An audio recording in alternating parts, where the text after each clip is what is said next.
ఓం శాంతి. April 22వ తారీఖు 2025 ప్రాతఃమురళి. ఓం శాంతి. బాబ్దాదా మధువనము. ఈరోజు మధుర మహావాక్యాలు. బాబా చెప్తున్నారు, మధురమైన పిల్లలు, ఇది మీ అతి అమూల్యమైన సమయము. ఇందులో మీరు తండ్రికి పూర్తి సహాయకులుగా అవ్వండి. సహాయకులైన పిల్లలే ఉన్నత పదవిని పొందుతారు.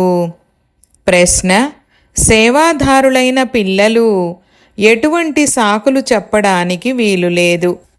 జవాబు: బాబా, ఇక్కడ వేడిగా ఉంది, ఇక్కడ చలిగా ఉంది, అందుకే మేము సేవ చేయలేమని సేవాదారులైన పిల్లలు ఇటువంటి సాకులు చెప్పలేరు. కొద్దిగా వేడిగా ఉన్నా లేక చలిగా ఉన్నా నాజూకుగా అవ్వకూడదు. మేము అసలు సహించలేమన్నట్లు ఉండకూడదు. ఈ దుఃఖధామములో దుఃఖము, సుఖము, వేడి, చలి, నింద, స్తుతి అన్నింటినీ సహనము చేయాలి. సాకులు చెప్పకూడదు. పాట: ఓర్పు వహించు మానవా. ఓం శాంతి. సుఖము మరియు దుఃఖమని వేటిని అంటారనేది పిల్లలకే తెలుసు. ఈ జీవితంలో సుఖము ఎప్పుడు లభిస్తుంది మరియు దుఃఖము ఎప్పుడు లభిస్తుందనేది కేవలం బ్రాహ్మణులైన మీకు మాత్రమే నెంబరువారు పురుషార్థానుసారంగా తెలుసు. ఈ ప్రపంచమే దుఃఖ ప్రపంచము. ఇందులో కొద్ది సమయం కొరకు సుఖము, దుఃఖము, స్తుతి, నింద అన్నింటినీ సహనము చేయవలసి ఉంటుంది. వీటన్నింటినీ దాటివేయాలి. ఎవరికైనా కొద్దిగా వేడిగా అనిపిస్తే మేము చల్లదనం ఉన్న స్థానములో ఉంటామని అంటారు. ఇప్పుడు పిల్లలైతే వేడిలోనైనా లేక చలిలోనైనా సేవ చెయ్యాలి కదా. ఈ సమయంలో కొద్దో గొప్పో ఈ దుఃఖము ఉన్నా కానీ ఇది కొత్త విషయమేమీ కాదు. ఇది ఉన్నదే దుఃఖధామము. ఇప్పుడు పిల్లలైన మీరు సుఖధామములోకి వెళ్ళేందుకు పూర్తి పురుషార్థము చేయాలి. ఇది మీ అతి అమూల్యమైన సమయము. ఇందులో సాకులు నడవవు. బాబా సేవాదారులైన పిల్లల కోసం చెప్తున్నారు. ఎవరికైతే సేవ చెయ్యడమే తెలీదో వారు దేనికి పనికిరారు. ఇక్కడకు తండ్రి కేవలం భారత్ను మాత్రమే కాకుండా పూర్తి విశ్వాన్ని సుఖధామంగా తయారు చేయడానికి వచ్చారు. కావున బ్రాహ్మణ పిల్లలే తండ్రికి సహాయకులుగా అవ్వాలి. తండ్రి వచ్చారు కావున వారి మతముపై నడవాలి. ఒకప్పుడు స్వర్గంగా ఉన్న భారత్ ఇప్పుడు నరకంగా ఉంది. దీనిని మళ్ళీ స్వర్గంగా చెయ్యాలి. ఇది కూడా ఇప్పుడే తెలిసింది. సత్యయుగములో ఈ పవిత్ర రాజుల రాజ్యము ఉండేది. చాలా సుఖంగా ఉండేవారు. తరువాత అపవిత్ర రాజులు కూడా తయారవుతారు. ఈశ్వరార్థము దానపుణ్యాలు చేయడం వలన వారు తయారవుతారు. వారికి కూడా శక్తి లభిస్తుంది. ఇప్పుడు ఉన్నదే ప్రజారాజ్యము. కానీ వీరెవ్వరూ భారత్ యొక్క సేవను చెయ్యలేరు. భారత్ యొక్క సేవను మరియు విశ్వమంతటి సేవను ఒక్క అనంతమైన తండ్రి మాత్రమే చేస్తారు. ఇప్పుడు తండ్రి పిల్లలకు చెప్తున్నారు, మధురమైన పిల్లలు, ఇప్పుడు నాతో పాటు నాకు సహాయకులుగా అవ్వండి. ఎంత ప్రేమగా అర్థం చేయిస్తున్నారు. దేహీ అభిమానులైన పిల్లలు అర్థం చేసుకుంటారు. దేహాభిమానులు ఏం సహాయము చెయ్యగలరు?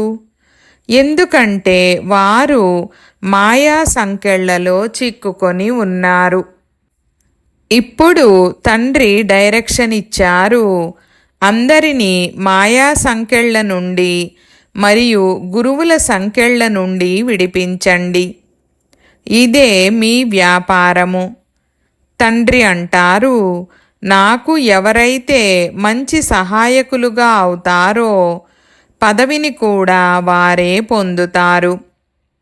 తండ్రి స్వయంగా సన్ముఖంగా చెప్తున్నారు, నేను ఎవరిని ఎలా ఉన్నాను అనేది సాధారణంగా ఉన్న కారణంగా నన్ను పూర్తిగా తెలుసుకోలేకపోతున్నారు. తండ్రి మనల్ని విశ్వానికి యజమానులుగా తయారు చేస్తున్నారన్నది తెలీదు. ఈ లక్ష్మీనారాయణులు విశ్వానికి యజమానులుగా ఉండేవారు. ఇది కూడా ఎవ్వరికీ తెలీదు. వీరు రాజ్యాన్ని ఎలా పొందారు, తిరిగి ఎలా పోగొట్టుకున్నారనేది ఇప్పుడు మీరు అర్థం చేసుకుంటారు. మనుషులదైతే పూర్తిగా తుచ్చబుద్ధి. ఇప్పుడు తండ్రి అందరి బుద్ధి తాళాన్ని తెరవడానికి వచ్చారు. రాతి బుద్ధి నుండి పారసబుద్ధి కలవారిగా తయారు చెయ్యడానికి వచ్చారు. బాబా అంటారు, ఇప్పుడు సహాయకులుగా అవ్వండి. వాళ్ళు ఖుదాయి ఖిద్మత్గార్ అని చెప్పుకుంటారు, కానీ వాస్తవానికి వారు సహాయకులుగా అవ్వనే అవ్వరు. ఖుదా వచ్చి ఎవరినైతే పావనంగా తయారు చేస్తారో వారితోనే అంటారు, ఇప్పుడు ఇతరులను మీ సమానంగా తయారు చెయ్యండి, శ్రీమతముపై నడవండి. తండ్రి వచ్చిందే పావన స్వర్గవాసులుగా తయారు చెయ్యడానికి. ఇది మృత్యులోకమని బ్రాహ్మణ పిల్లలైనా మీకు తెలుసు. కూర్చొని ఉండగానే అకస్మాత్తుగా మృత్యువు జరుగుతూ ఉంటుంది. మరి మనము ముందు నుండే కృషి చేసి తండ్రి నుండి పూర్తి వారసత్వాన్ని తీసుకొని మన భవిష్య జీవితాన్ని ఎందుకు తయారు చేసుకోకూడదు? మనుషులకు ఎప్పుడైతే వానప్రస్థావస్థ వస్తుందో అప్పుడు ఇక మేము భక్తిలో నిమగ్నమైపోతామని అనుకుంటారు. వానప్రస్థావస్థ రానంత వరకు బాగా ధనము మొదలైనవి సంపాదిస్తూ ఉంటారు. ఇప్పుడు మీ అందరిది వానప్రస్థావస్థ. మరి ఇక తండ్రికి సహాయకులుగా ఎందుకు అవ్వకూడదు? మీ హృదయాన్ని ప్రశ్నించుకోవాలి, మేము తండ్రికి సహాయకులుగా అవుతున్నామా? సేవాధారీ పిల్లలైతే ప్రసిద్ధమైనవారు. వారు మంచి కృషి చేస్తారు. యోగములో ఉండడము ద్వారా సేవ చెయ్యగలుగుతారు. స్మృతి శక్తి ద్వారానే మొత్తం ప్రపంచమంతటిని పవిత్రంగా తయారు చెయ్యాలి. మొత్తం విశ్వమంతటిని పావనంగా తయారు చెయ్యడానికి మీరు నిమిత్తమయ్యారు. మీకోసము మరి పవిత్ర ప్రపంచము కూడా తప్పకుండా కావాలి. అందుకే పతిత ప్రపంచము యొక్క వినాశనము జరగబోతుంది. ఇప్పుడు అందరికీ ఇదే తెలియజేస్తూ ఉండండి, దేహాభిమానాన్ని వదలండి, ఒక్క తండ్రినే స్మృతి చేయండి. వారే పతిత పావనుడు. అందరూ స్మృతి కూడా వారినే చేస్తారు. సాధు సన్యాసులు మొదలైన వారందరూ తమ వేలుతో పరమాత్మ ఒక్కరే అని సైగ చేస్తారు. వారే అందరికీ సుఖాన్ని ఇచ్చేవారు. ఈశ్వర లేక పరమాత్మ అని అంటారు. కానీ వారి గురించి ఎవ్వరికీ తెలీదు. కొందరు గణేశుణ్ణి కొందరు హనుమంతుణ్ణి, కొందరు తమ గురువులను తలుచుకుంటూ ఉంటారు. వారంతా భక్తి మార్గానికి చెందిన వారని ఇప్పుడు మీకు తెలుసు. భక్తి మార్గము కూడా అర్ధకల్పము కొనసాగుతుంది. పెద్ద పెద్ద ఋషులు, మునులు అందరూ నేతి నేతి అని అంటూ వచ్చారు. రచయిత మరియు రచన గురించి మాకు తెలియదని అంటూ వచ్చారు. తండ్రి అంటారు, వాళ్ళు త్రికాలదర్శులైతే కాదు కదా. బీజరూపుడు జ్ఞానసాగరుడైతే ఒక్కరే. వారు రావడం కూడా భారత్లోనే వస్తారు. శివ జయంతిని కూడా జరుపుకుంటారు మరియు గీతా జయంతిని కూడా జరుపుకుంటారు. అప్పుడు కృష్ణుణ్ణి తలుచుకుంటారు. శివుని గురించి అయితే తెలీదు. శివబాబా అంటారు, పతిత పావనుణ్ణి, జ్ఞానసాగరుణ్ణి నేనే. కృష్ణుడి విషయంలో ఈ విధంగా అనలేరు. గీతా భగవానుడెవరు? ఈ చిత్రము చాలా బాగుంటుంది. తండ్రి ఈ చిత్రాలు మొదలైన వాటన్నింటినీ పిల్లల కళ్యాణము కొరకే తయారు చేయిస్తారు. శివబాబా మహిమను పూర్తిగా రాయాలి. మొత్తమంతా దీనిపైనే ఆధారపడి ఉంది. పైనుండి ఎవరు వచ్చినా వారు పవిత్రంగానే ఉంటారు. పవిత్రంగా అవ్వకుండా ఎవరు తిరిగి వెళ్ళలేరు. ముఖ్యమైన విషయము పవిత్రంగా అవ్వడము. ఆ ధామమే పవిత్ర ధామము. అక్కడ ఆత్మలన్నీ నివసిస్తాయి. ఇక్కడ మీరు పాత్రను అభినయిస్తూ పతితంగా అయిపోయారు. ఎవరైతే అందరికన్నా ఎక్కువ పావనులో వారే మళ్ళీ పతితులుగా అయ్యారు. దేవీ దేవతా ధర్మం యొక్క నామరూపాలే మాయమైపోయాయి. దేవతా ధర్మము అన్న పేరును మార్చి హిందూ ధర్మం అన్న పేరును పెట్టారు. మీరే స్వర్గరాజ్యాన్ని తీసుకుంటారు మరియు మళ్ళీ పోగొట్టుకుంటారు. ఇది గెలుపు ఓటముల ఆట. మాయతో ఓడిపోతే ఓటమి, మాయపై గెలిస్తే గెలుపు. మనుషులైతే రావణుడి పెద్ద దిష్టిబొమ్మను ఎంత ఖర్చు పెట్టి తయారు చేస్తారు? మళ్ళీ ఒక్క రోజులోనే దానిని అంతము చేసేస్తారు. అతడు శత్రువు కదా. కానీ ఇది ఒక బొమ్మలాటలా ఉన్నట్లు. శివబాబా లింగాన్ని కూడా తయారు చేసి దానిని పూజించి మళ్ళీ పగలగొట్టేస్తారు.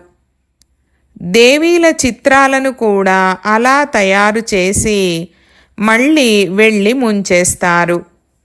ఏమీ అర్థం చేసుకోరు.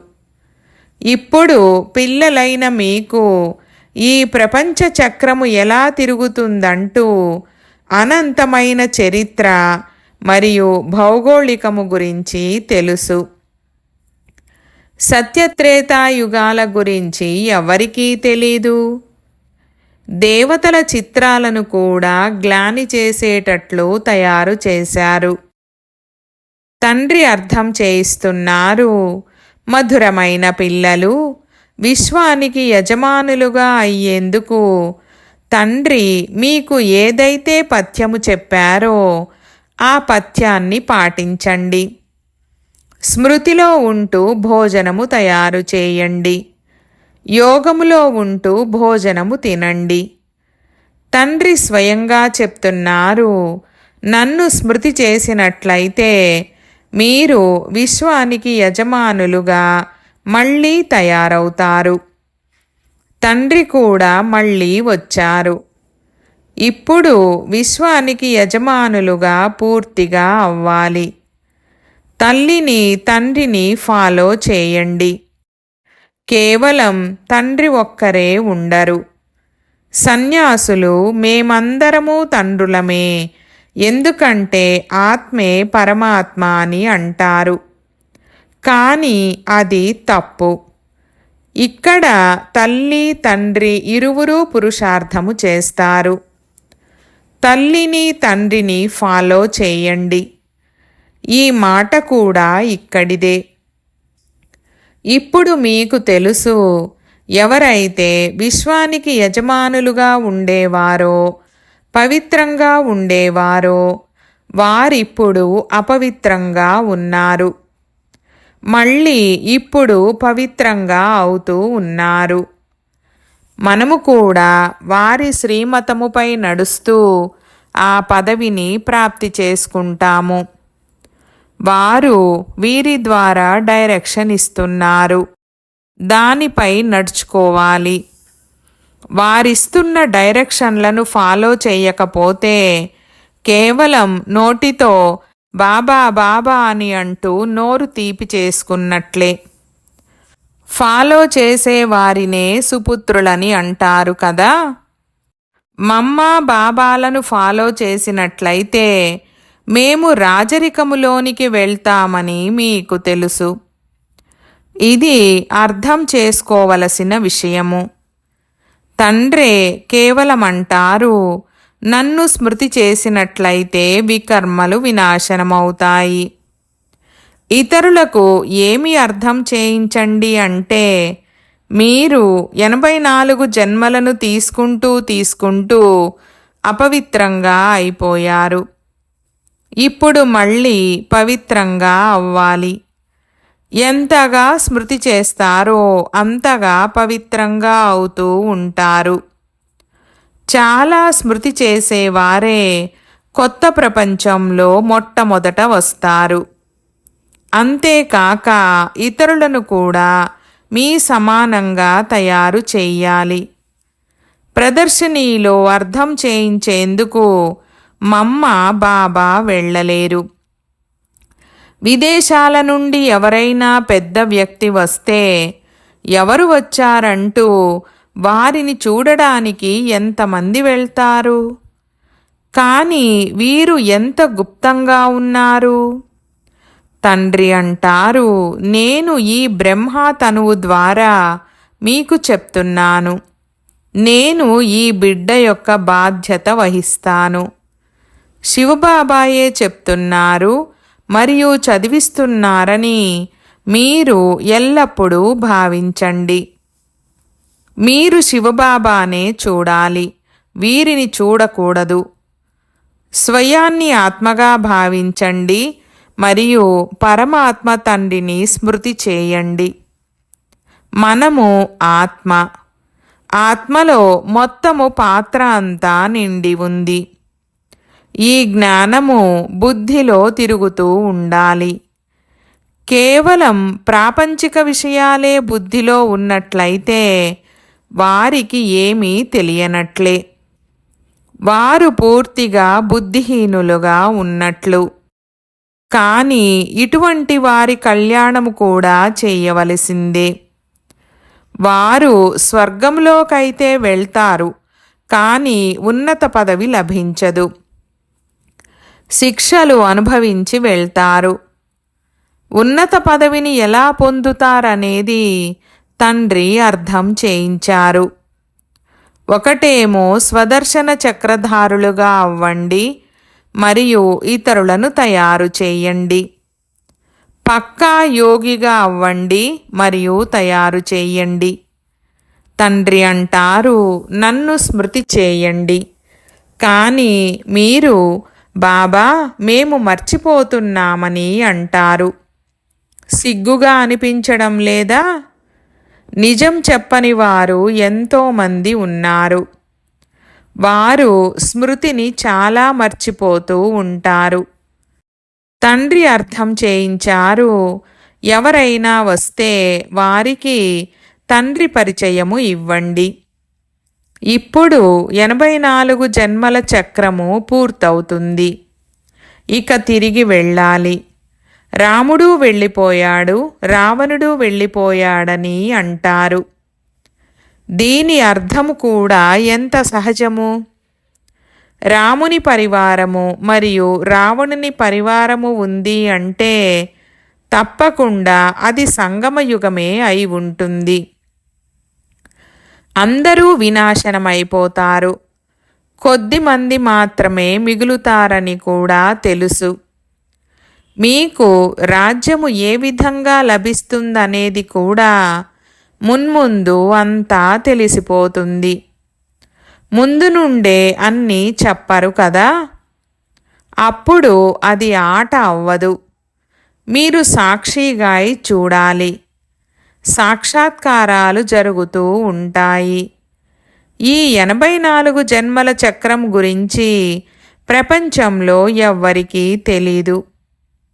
ఇప్పుడు పిల్లలైన మీ బుద్ధిలో ఉంది, మనము తిరిగి వెళ్తాము. రావణరాజ్యము నుండి ఇప్పుడు ముక్తి లభిస్తుంది. మళ్ళీ మన రాజధానిలోకి వస్తాము. ఇంకా కొన్ని రోజులు మాత్రమే ఉన్నాయి. ఈ చక్రము తిరుగుతూనే ఉంటుంది కదా. అనేకసార్లు ఈ చక్రములో తిరిగాము. ఇప్పుడు తండ్రి అంటున్నారు, ఏ కర్మబంధనాలలోనైతే చిక్కుకొని ఉన్నారో వాటిని మర్చిపోండి. గృహస్థ వ్యవహారములో ఉంటూ మర్చిపోతూ ఉండండి. ఇప్పుడు నాటకం పూర్తవుతుంది. మనము ఇంటికి వెళ్ళాలి. ఈ మహాభారత యుద్ధము తర్వాతనే స్వర్గము యొక్క గేట్లు తెరుచుకుంటాయి. అందుకే బాబా గేట్వే టు హెవెన్ అన్న పేరు చాలా బాగుందని అన్నారు. యుద్ధాలైతే ఎప్పటి నుండో జరుగుతున్నాయి కదా అని కొందరు అంటారు. కానీ మీరు చెప్పండి, మిసైల్స్తో యుద్ధము ఎప్పుడు జరిగింది? ఈ మిసైల్స్తో జరిగే యుద్ధమే అంతిమ యుద్ధము. 5000 సంవత్సరాల క్రితం కూడా యుద్ధము జరిగినప్పుడు ఈ యజ్ఞాన్ని కూడా రచించడం జరిగింది. ఈ పాత ప్రపంచము యొక్క వినాశనము ఇప్పుడు జరగనున్నది. కొత్త రాజధాని స్థాపన అవుతోంది. మీరు రాజ్యాన్ని తీసుకునేందుకు ఈ ఆత్మిక చదువును చదువుతున్నారు. మీ వ్యాపారము ఆత్మిక వ్యాపారము. భౌతిక విద్య అయితే ఎందుకు ఉపయోగపడేది లేదు. శాస్త్రాలు కూడా ఉపయోగపడవు. మరి ఈ వ్యాపారములో ఎందుకు నిమగ్నమవ్వకూడదు? తండ్రి అయితే విశ్వానికి యజమానులుగా తయారు చేస్తారు. ఏ చదువులో నిమగ్నమవ్వాలని ఆలోచించాలి. వారైతే కొన్ని డిగ్రీలు పొందేందుకు చదువుతూ ఉంటారు. మీరైతే రాజ్యాన్ని పొందేందుకు చదువుతున్నారు.